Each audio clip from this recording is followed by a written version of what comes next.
Hi, welcome to Heel Heat. My name is George Coles. This is my tag team partner, Marty Jannetty, aka Gary Rhodes. Jannetty! First, we're going to start off, obviously, the main topic of discussion this week is going to be the 1000th episode of Monday Night Raw. Awesome show. Awesome show. It was way better than anything they've done in a long time. First thing I want to say, congratulations to Vince McMahon. This is unprecedented, uncharted territory. For all the hyperboil, all the build-up, 1,000 shows is untouched in any other show. Nothing's ever came even close. And together, I mean, that's crazy. First thing we want to start off right off the bat, the opening of the show, we got the DX reunion with both versions of DX minus Chyna and Rick Rude. Chyna because she's a junkie and fucking. I was reading an interview she did, and she tweeted that she was happy for everything. She's glad everything went well, so she wasn't bitter. Yeah, that's because she has a good pills fucking today. Yeah. And Rude's dead, of course, so Rude couldn't be there. But every other person that's been in DX was there. Hornswoggle, though. Hornswoggle was in there late as well. That's only a little bit of a joke. Yeah, a little bit of a joke. Not too much. That's a joke. At least one of us still got all our hair. Good. But, it was a good thing. I thought it was funny. I was laughing. It brought me back to when we first watched DX. Both incarnations, you had everybody hitting their spots. X-Pac looked high as fuck. I was about to say he was pretty damn stoned. Looked high as shit. Was groping on Trish in the back, and they cut away. That I don't know if that was on purpose or probably on purpose. I don't think he's all that bad of a guy. Trish might not want to have hepatitis in him. Hey, he probably already got it. But we started off hot. Started off with the DX reunion, good angle. Then we went right into the 8-man match. Decent match. The highlight of the match, of course, was JR was calling it. Which of course. Should have stayed the whole fucking show. He deserved it. I don't know why he didn't stay for the whole show. It makes no sense that he only called that match probably the least important match on the show. Yeah. Well, I mean, the Jericho getting screwed over was pretty good on that. But other than that. And then we got my highlight of the night. I don't know if it's yours or not, but my highlight was seeing Mae Young and the grown-up hand. I loved it. I ain't gonna lie. I'm not gonna lie. That was probably one of the funniest things he did in a while. It kind of reminded me of the Attitude Era even more. Whoever pitched that fucking idea needs to be the head writer, because that was fucking awesome. It was amazing. Then we got the Daniel Bryan, AJ shitfest of a wedding. And the whole general manager thing afterwards, it's like, really? It made no sense. We had Eric Young got married earlier this year on TNA, the only wedding that's gone off without a hitch so far. Yeah. But I thought it was going to lead up to a Macho Man type wedding. He had all white on, just like Macho. And then you got this, she says yes to being the general manager. I'm interested in seeing where it's going. I like her character. I don't think she's going to be able to pull off a GM. No, there's no way. I just don't see it. It makes no sense to me. I mean, she was in a storyline with two of the hottest superstars in the business right now, but we'll have to see where it goes. And then of course we got another amazing angle. We had the Triple H, Brock Lesnar, Paul Heyman, Stephanie McMahon, all in the ring at once. Oh, Stephanie brought out Heyman. She did. Stephanie brought something out of me too. Exactly. But we'll talk about that some other time. Triple H might be watching this. You'll never get a job in this business. Yeah, I'm never going to get a job in that business anyway. I know. Great show. You had Triple H, one of the best of all time. You got Brock Lesnar, the legitimate monster, probably other than Andre, one of the most legitimate monsters they ever had. Oh yeah, I mean more than the Big Show, because the Big Show, he could have pulled it off if they wouldn't have flip-flopped him so much. But that's just another story altogether. That's another whole thing. You got Paul Heyman coming out and doing what he does best, making everybody in the ring look better just by being here. I like the bruise on his face from what Triple H punched him. Yeah. It was good stuff. He brought the kids into it, made it feel real, made it feel organic. It didn't feel pushed. It didn't feel forced into it. And I like the way Triple H did it, because at the beginning of the show, like I said, when he had the DX reunion, it was all fun and games. And he came out and said, okay, all the fun's over, now it's time to get down to business, time to brass tack it. And I think he did excellent with changing his, not persona, but his attitude, just like boom, right in the get-go. I liked it, and I even liked there was a little spot where Brock's coming out, and Triple H is rushing Stephanie out of the ring. Mm-hmm. It seemed important. It seemed like there was genuine danger there. He was genuinely scared for his wife, which for someone like me, someone like you, if we're watching and we think they're genuinely scared, that's telling a lot. They're selling it. If they're selling it to marks like us that have been marks forever, they're doing their job. Yeah, they're doing their job, doing a hell of a job, and not the fucking Job Squad either. Well, we have a new Job Squad, as a matter of fact. The new Job Squad. The 8 guys that came out, Jinder Mahal, the Hawkins, Rex, Epico, Primo, and then no, not McIntyre. Not Primo, Epico and Haku's son. Yeah, Haku's son, whatever. I mean, Camacho, wow. And Drew McIntyre, who was the chosen one. I don't know what the fuck happened to that. He just married the wrong person. He chose the wrong pitch. Pretty much. But at least you saw the Undertaker come out. Seeing the Undertaker come out looking about as old could be. Yeah, I love the Mohawk. The Mohawk. Jesus. It looked like. Well, we don't have to get into that no more. Man, you know, had the Mad Max Beyond Thunderdome jacket on. Oh my God. The Brothers of Destruction returned. I did like the spot with the double chokeslam, double tombstone. Oh yeah. Even though you see Kane kept looking over to make sure they're getting everything down pat. Well, it's been a while since they worked together. I mean, either as opponents or as teammates, you know. So I can understand that. It makes sense. And then you got Miz. I got a question before we change the subject on that. What do you think of the mask? Do you think the mask should stay, or do you think you should get rid of the mask? I like him better with the mask. I like the old school mask. This one here, lose the welder's mask. Lose the welder's. Well, and then just get with the regular mask. Just too many masks. Well, you know, the rumor is he's building the Hell in the Cell phone next year.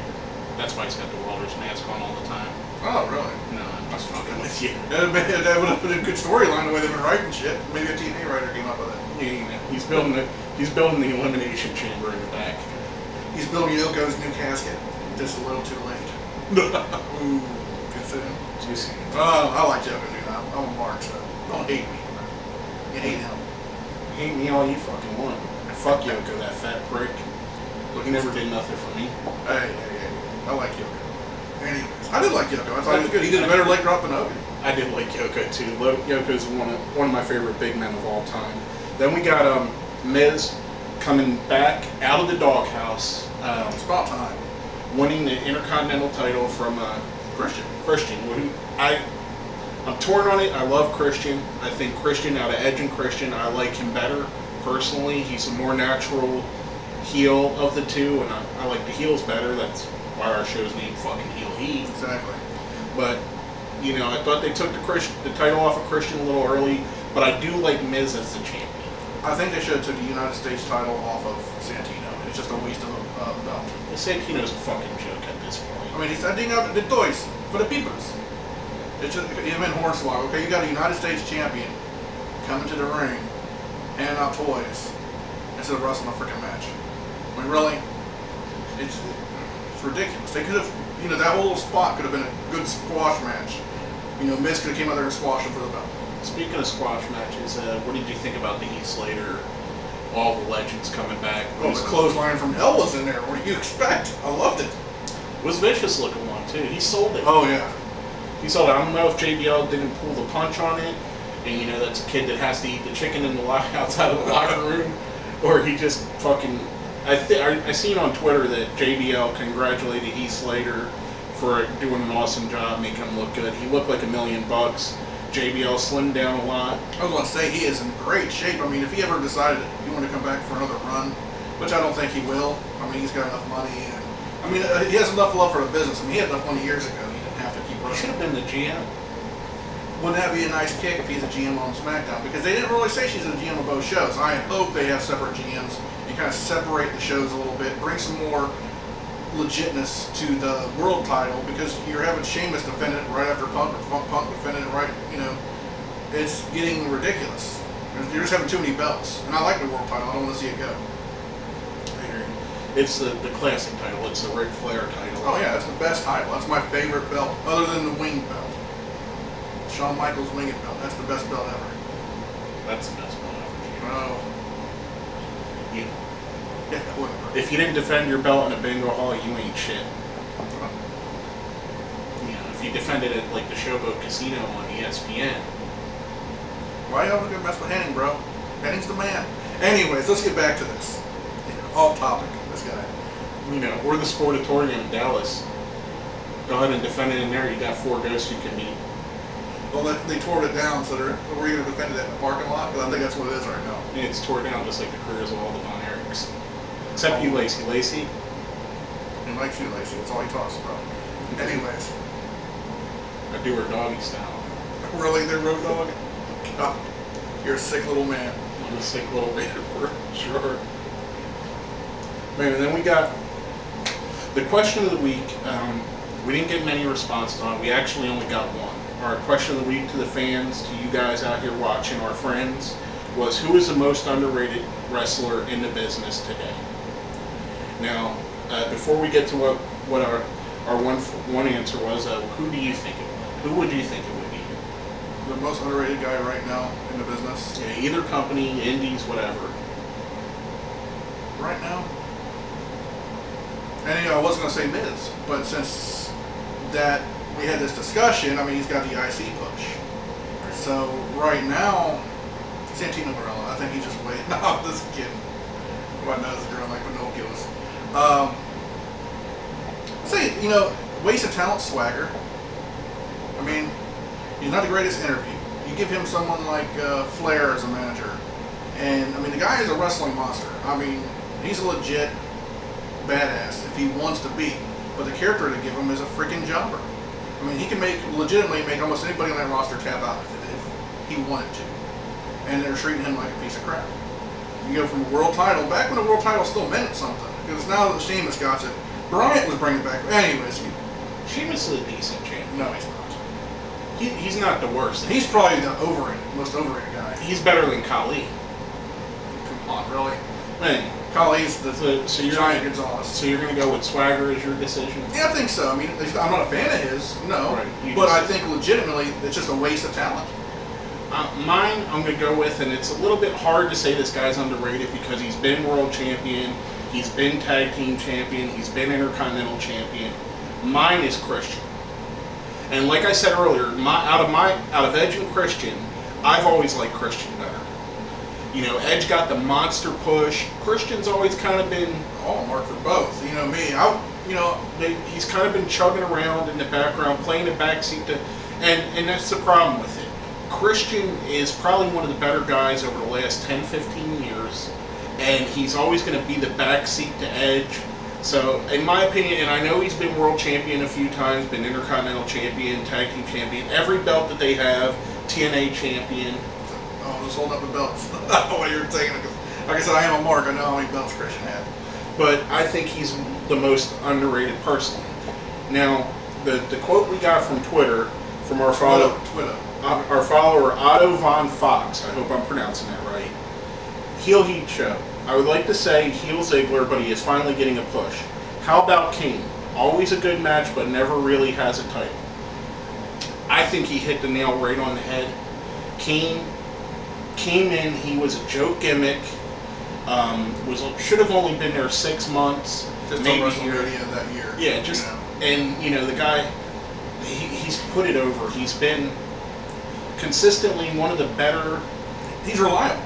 He's reliable. He puts on good matches. I mean, he's not Daniel Bryan. He's not CM Punk. But he's a different monster altogether. I mean, he could be a legitimate monster if he wants to be. He's great with psychology. Right. Awesome psychology in the ring. And he works as a heel or a face. And yes. And the thing is, and he works differently too. Exactly. And behind the scenes, he's a very smart man. Right. Very smart man. Well-educated guy. And that goes back to what we were saying last week about having to, you know, intelligence plays into your push, basically. Yeah. If you're smart enough, you can handle it. Right. You know? Then, you know, I think Otto, that was an awesome suggestion. I totally agree. He's got to be up there, one of the most overrated guys ever. Underrated guys ever. John Cena is one of the most overrated. Oh, yeah. But Kane, definitely. I think he's better than Taker. I do too, because he's more emotional. Well, in a way. here's the thing. Taker is a part-time wrestler. He wrestles, what, 5 times a year, maybe? Well, this year I think that's the second time he's been in the ring Second since time. Mania. Right. And actually had contact with somebody. Beforehand, the whole build-up between him and Triple H, where there was nothing going on until the match. I mean, for really both of them. Right. You know? That's his third time putting his hands on an opponent. Third time in 2 years. Over 2 years. And before we get too far, I just want to say a little bit. We have some friends. They do their own. They actually have 2 YouTube channels. It's called The Deadly Sins and The Deadly Sins Gaming. They're friends of ours. They're Paul, Ruckus, Sant, Noodles, anybody else I'm forgetting. I'm sorry if I forgot you. But these guys, they've been pushing us on their show. They're awesome friends. They love the show. We love their shows. You got The Deadly Sins. It's got eating challenges, some comedy stuff. Guys are funny, personable guys, people we like. And then you got the gaming channel, The Deadly Sins Gaming. I'm going to post links for both of these channels down there, down in the comment box, so you guys can check them out. The Deadly Sins Gaming for you guys that like video games, anything from World of Warcraft.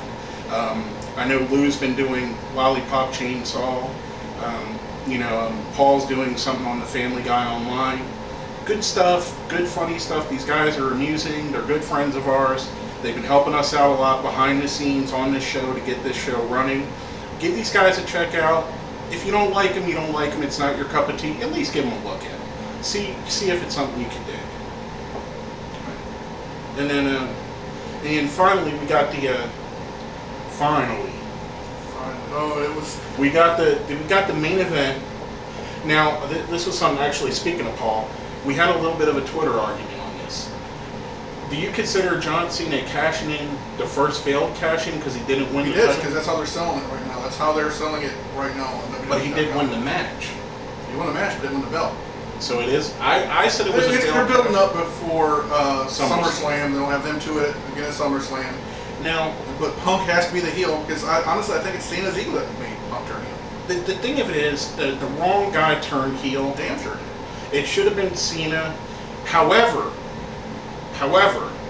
the guy they did turn heel, CM Punk, probably the best heel in the business. And just like last week, our heel of the week, CM Punk. He came in. He did the ambivalent look with the Big Show. Kind of looked like he was torn whether he should take advantage of this or not. And then Rock hits the ring, starts going for the big people's elbow, and boom. Clotheslines the shit out of him. And honestly, I'm a Rock mark, but I love seeing that. I love a good heel move. That was what's good for business. It is. And that's the thing about Rocky. Rocky, he might be gone a lot, but when he comes back, he does what's right for business. Exactly. Now, I honestly still said it should have been Cena that turned bad yesterday. It should have been Monday, I'm sorry. It should have been Cena that turned heel. I agree with that. But our heel of the week is going to be CM Punk. And he kept the belt. I'm glad. And now, wanting to wrap this up, I don't want to go too long. Last week we had over a 40-minute show. Thanks for everybody that watched and stayed to the end of the show. We're going to split this up basically from here out. We're going to do a WWE show and then a TNA and other show, because WWE is 2 shows a week. TNA has 1. We're going to add Ring of Honor, whatever else, into the TNA show, basically because there's not a lot of TNA TV. But WWE has plenty of TV to do a show on. Oh, exactly. And going forward, our question of the week for next week, what do you think? Well, I'll let you take this one. Well, it'd be an easy question to say who's the most overrated. Well, everybody's going to say Cena. We're appealing to the internet. Exactly. The internet marks are going to fucking say Cena. Everybody's. Unless you're a 2-year-old kid that's walking around with a merch.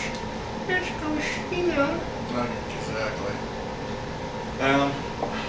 What are your opinions on the Brock Lesnar Triple H match? Who do you think should go over? Who do you think should go over on Brock Lesnar Triple H? That will be our question of the week. Brock did a job to Cena. We're going to post it on our Facebook page. We're going to post it on Twitter. Remember, we're going to put the links down there for our show, for our Facebook, our Twitter, also our friends at the Deadly Deadly Sins Gaming and the Deadly Sins. We're going to post their links down there. Check them out. Go to our Facebook page, like us, follow us on Twitter. Make sure you subscribe to the show so you get all the updates, all the shows on a timely fashion. And that's basically all I have for this part of the show. See you next week. This has been George Coles. Gary Rhodes. And this is Heel Heat.